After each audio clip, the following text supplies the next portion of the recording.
psychology. Few years back, I heard the term Indian psychology. I had a reasonable understanding of Indian philosophy, Indian darshanas. So comprehending the term Indian psychology was not too difficult for me.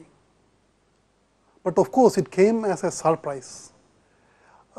It was practical application of Indian philosophy for common man's use. So I read about Indian psychology as much as possible. I was in US working for an IT company. I returned to India, quit my job to pursue my passion of Indian psychology,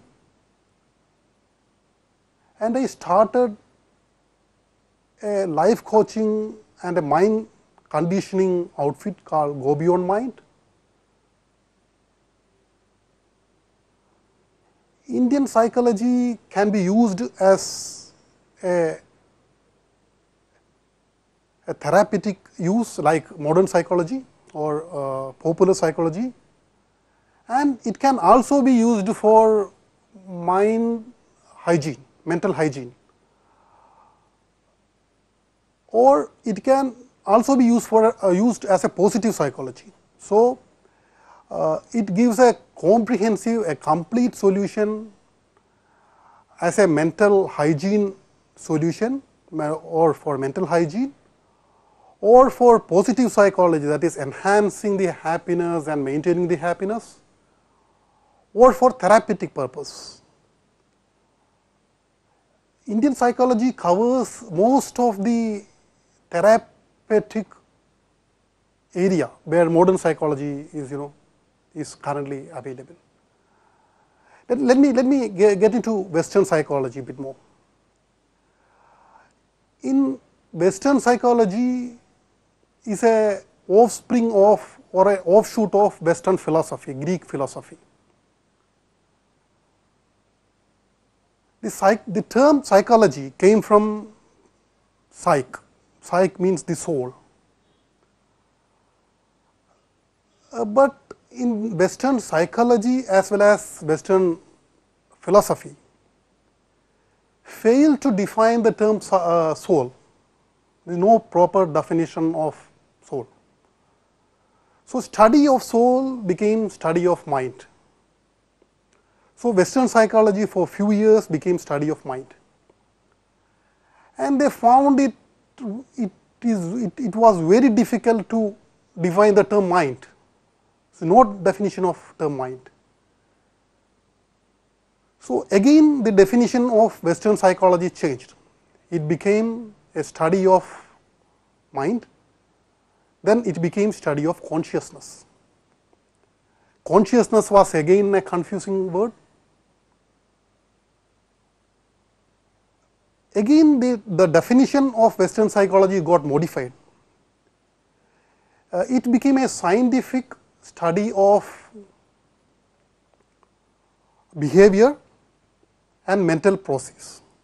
So the current Western psychology we see is a scientific study of mental process and behavior of human beings. When we mean Indian psychology, we never mean Western psychology practiced by Indians,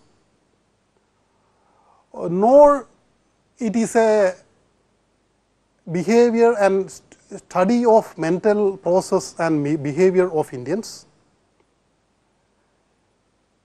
Western psychology, Indian psychology simply means, or it's derived from 5,000 years old darshanas, belief systems, philosophy, Indian philosophy, practices and a culture. If you closely see, Indian philosophy or Indian darshana is a mix of metaphysics and psychology.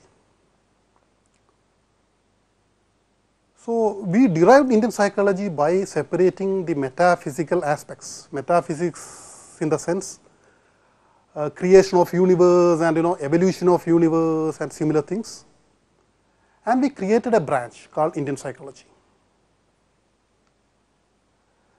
So, it is derived from Shata Darshanas, all 6 darshanas like Samkhya Yoga, Nyaya Vaisheshika, Vedanta and Mimamsa. These are Vedika darshanas based on Vedas, and of course, Avedika darshanas, the darshanas which is not based on Vedas like Buddhism and Jainism, and of course, Charvaka. We do not consider Charvaka here because we do not have much literature available on Charvaka.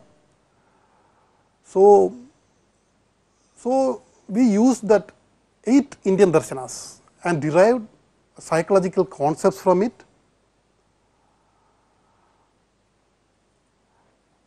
So, Indian psychology is based on a range of books, ancient books, 5000 years old ancient books,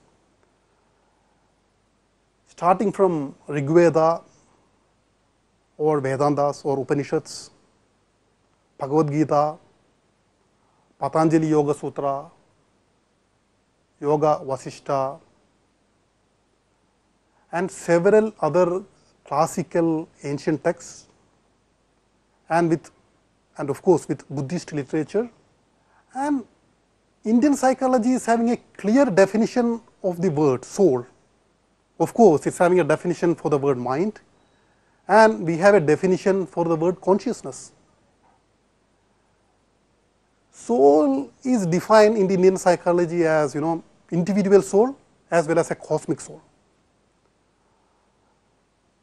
So, Indian psychology goes much beyond physical level or mental level or intellectual level, and it identifies itself with an individual soul which is permanent, which is always there, which is which cannot be harmed or which cannot be manipulated. And it defines a cosmic soul, cosmic conscious or cosmic soul. That's a right term. So, we have a Jivatma as well as a Paramatma, and we have proper definition for Jivatma as well as for Paramatma. And mind, as far as Indian psychology is concerned, it is a accumulation of our own thoughts. It is a conglomeration of our own thoughts. And the proper term for Indian mind in Indian psychology is Chitta. Chitta means again mental process, all kinds of mental process. So, we have definitions for soul, we have definitions for mind, and also we have definitions for consciousness. In Indian psychology, 4 levels of consciousness is defined. First level is a waking stage, the stage which we woke up and we are conscious. Second stage is sleeping stage, which we are in deep sleep. Third stage is the dreaming stage. Third level of consciousness is dreaming stage. And of course, we know about all these 3 stages. Fourth stage is called Turiya, the fourth. The term they call it is Turiya, the fourth. And fourth stage is always there while you are awake or dream or sleep. The fourth stage consistently exists. So, this is the definition of consciousness in Indian psychology. And if you see the parapsychology, which is not considered as a main branch of psychology in West, is well developed in India, is very well developed, the concept of parapsychology. And Indian psychology is also called as a spiritual psychology. So, the concept of Indian psychology here, the idea is to use this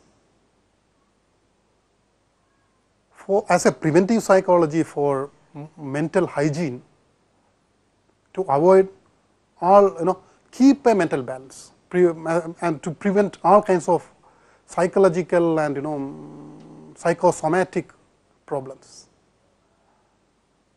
Also as a positive psychology, to understand the happiness and to enhance the happiness and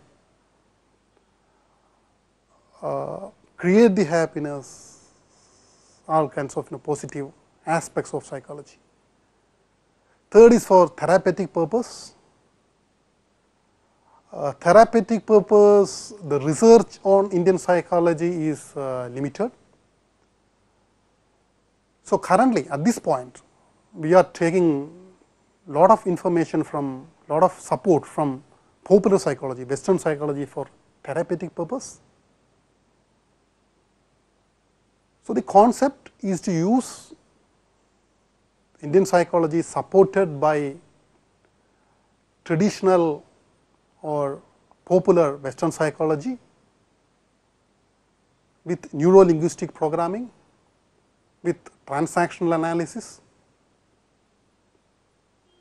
with all kinds of research and support available from Western psychology. This is one of the focus area of Go Beyond Mind.